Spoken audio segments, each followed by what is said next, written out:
Well, it's been a while since we'd get to do this, but we are going through the entire roadway of all 32 teams, and we get to do it with this one right here. And that is where we lead you to hanging out with us today in our top five series. And as always, we've been doing this pretty darn well. And then we take a couple side notes just to get off for a little bit and then get back on it. But there is that thing there. It's called a subscribe button. Hit that if you want to be alerted, if you want to just see this entire series. I'm just still a new to YouTuber that is throwing my opinions out every once in a while and some hot takes every once in a while. But this one will be fun because we're doing the legendary, the probably the GOATs of the NHL, the Montreal Canadiens, 24 times Stanley Cup champions. They're the Boston Celtics of the NHL, pretty much. This one, not going to be too technically difficult because Montreal hasn't changed. They're like the Detroit Red Wings. They haven't changed a whole heck of a lot for eons and eons and eons. And once in a while, they throw their name in the hat of doing something different. But for me, as always, if you see that little thing right here, I this is how I do my homework. This is the NHL uniform database that you get to see all the different templates and the time frames that they did all of them, all the special stuff that they did in all these certain things. So this isn't really going to be totally difficult. And as you can see, there's a great group from Jacques Plant, Doug Harvey, to even the Rocket Richard, Guy Lafleur, let's say Larry Robinson, Bob Gainey, Ken Dryden, and the great Patrick Waugh, retired in the Montreal Forum, moving into I believe it's the Bell Center. Was Center Molson Center at one point? Now it's the Bell Center, and Canada gets their stuff because they're like there's like three Rogers Centers or something like that with Edmonton and Toronto, and I think Calgary, when they have their building coming up in the next handful of years, it's going to be something like that as well. So let me just get into the little bit of the gist. It's nothing crazy. Montreal has had the same logo and type thing for eons and eons, except for a couple times where they changed the middle stripe, and then you have the Hab logo in the middle. All that. It's nothing majorly that we know about it. 24 times you've won the Stanley Cup. It's whatever. But there was also times where Montreal existed, but also they existed twice in two other different type of things called the Wanderers. This was a team that was, if I recall, in 2007 or 1917, I believe. I think I have the. If I look at my thing here, let me just look at this. You'll see it. You'll see the little thing here. The Wanderers were a member of the three different hockey leagues back in 1917-18. It was the newly formed National Hockey League. They joined with the Ottawa Senators, Toronto Arenas, and their arena burnt to the ground and destroyed everything in it, including the team's equipment. And the team was already in debt and they folded. So there's one identity of Montreal, and the other one was called the Maroons. And the Maroons were a little bit right around there too, but they won two Stanley Cups, and that didn't come around until 1924-25.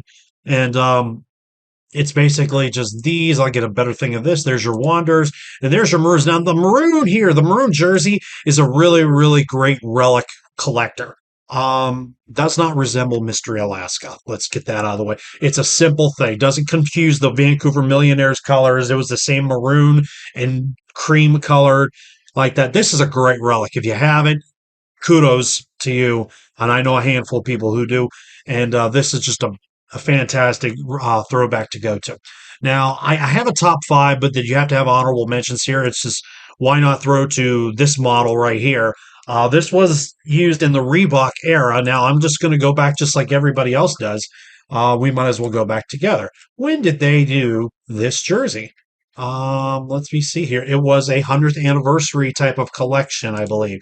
And I'd like to zoom in it, and then you can just get your thing in here. Look at all the stuff that they did that year. It was 2008 to 2010. It celebrated their 100th anniversary. They had this kind of like metalish blue one here as well. And this one just brought out a little bit of the Christmassy green and red gimmick in there with the green pants. And then the bottom right here, I kind of think they should bring that back a little bit because that it kind of mimics a lot of the middle torso stripe, So it shows a little bit of the decency. And this jersey actually didn't do too bad. It's not really known very much, but if you're obviously in Canada and you're a hardcore Canadians fan, like Nick from Post to Post, he knows everything about them, loves the jerseys and stuff, knows its history pretty well. And you can't ever have the Canadians without the barber pole. They did that also for the 100th anniversary thing. And let's just be realistic. I think this is fun as heck. It's hideous as hell, and people like even like the guy from the Jersey Zone loves this jersey, loves sweaters, old school sweaters that doesn't have anything on. It's just a straight up sweater.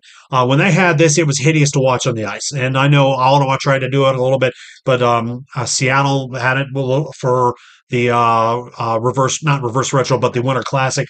But I'll give you my top five for Montreal, and I'm going to tell you right now, it's not even that difficult. You can mix it up all you want. I'm going to go number five, and I'm going to go the second reverse retro. It's the Expo colors. That's all they did with this. They kind of wanted to go the direction of we don't need to go back to the past. They saw that in 2008, 2009, 2010 when we did all those weird jerseys. They didn't really want to tarnish anything. Let's just do something fresh. Take the regular jersey, don't make it white, don't make it red, don't make it blue like you did the first ritual. Montreal misses the Expos. They may get them back. It's very highly possible. Go the Expo colors. It did really well. It did really well in Montreal. It's nothing to really get overzealous about. It's just the Expo colors, and Montreal might get a baseball team back in the next 3 to 4 or 5 years. Should be a lot sooner than that, to be quite honest with you. But that's baseball. We're talking hockey here.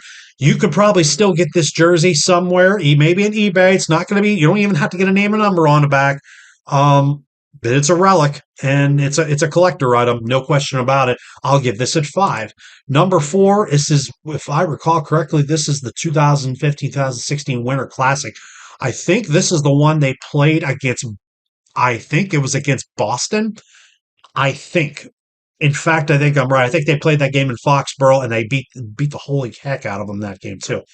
Um, the torso stripe different, definitely. I like the globes on the side, and the colors are different. Colors change up a little bit, and you get to see some cool definitions on that. I really did not mind this jersey at all. I give this at four. Um, Three, two, and one are not actually going to be that difficult, but I will give you three, and I will give you the first reverse retro. Uh, if Montreal sincerely wanted to do this, I don't know what you're waiting for, but Montreal is really their own character, like Detroit. They're their own character. If they want to do something different, they will. But always remember this. This was the pandemic year. Not a lot of people saw it. Canada had you think our restrictions in the US were nuts? Canada's was worse. And not a lot of people saw them in Canada. And the blue jersey I think this blue jersey is a banger. I think it was one of the nicest ones. I don't remember what I put it in my tier list. I don't know if I gave it an A tier or S tier. I don't know off the top of my head. Go find that video. I'll put it up there. I'll tag it. I think this should definitely be the third jersey. No question about it. Because to be quite honest with you, two and one are going to be the regular red, and I'll just flip to one and I'll just go the white as number one for me. Red, it's Montreal red, torso stripe, been a long day.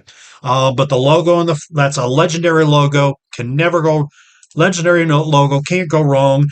Montreal loves the red. They're not like Washington that rock the red, but I mean, playoff time, you never know. But they represent their colors and they represent their hockey. Love it to death. It's Canada. It's Montreal. It's banners all over the place. They love it. I give the white jersey number one because this is what I grew up watching when Montreal was killing teams in the Stanley Cup. Well, they weren't killing teams because the last won a cup in '93. They're the last Canadian team to win a cup. They won it the last time they did one before that was '86 when it was Canada, and it was Canada, and it was the last time it was a Canadian Stanley Cup. It was Montreal versus Calgary, and Montreal won that one. I think I'm right on that one. Put a comment in if I'm wrong. But if I look back at if I go back, let me just sit there and just go back. When I mean all the times before, what was the last time before that? 79. Was 79 that they went into that they won a cup of that, but then all those other ones before then, that was Rocco Richard, Guy Lafleur, all those boys bringing in cups. They're bringing in cups like Yellowstone, stacking checks on your desk like as big as a phone book. It's legendary. It's Montreal. Um, I'm glad I got that in my collection. But the white one is what I remember. Heck, I remember watching the '93 Cup, and it was LA. It was the Kings. It was Gretzky, and I watched that game, and it was Desjardins getting the game winner, and Marty McSorley getting a stick, a curved stick penalty, and it led to Montreal winning the Stanley Cup. But guys, this was like a different. This was I wanted to include the Wanderers and the Maroons because Montreal has its identities of what they had. I mean, when you're as big as in the hockey, you'll have try to get a couple teams in there, but they have their history, and Montreal is definitely one of them. They are the Boston Celtics of the NHL. 24 banners, they're young. They're gaining popularity once again. They're going to be good again. When you grow, when you start building character, you're in a legendary franchise that has that little kid standing around, puts the torch in the center ice, and that whole Bell Center just goes up and it just starts. It's a great atmosphere to watch. I mean, Montreal, it's legendary. What was your favorite? Remember anything with Montreal? It's kind of a tough one, but it really wasn't that difficult. So I'm going to wind this video down. I'm glad you made it to the end. Thumbs up, chuck a like, throw a comment in. If you like this series and want to see all the other ones, hit the subscribe button and you can jump back and see all the other ones we did. And if I recall correctly, just on my end, the next one we jump to is going to be the Nashville Predators. So that one will be fun. Um, might be a little bit dicey, but who knows? Until then, the bar is closed. I appreciate you hanging out. Until next time, I will see you guys on the flip side. Those are the Montreal Canadiens. They've been around forever. Those are those boys that I remember. And yes, Nick, that's one's for you. I'll see you guys on the flip side and carry on.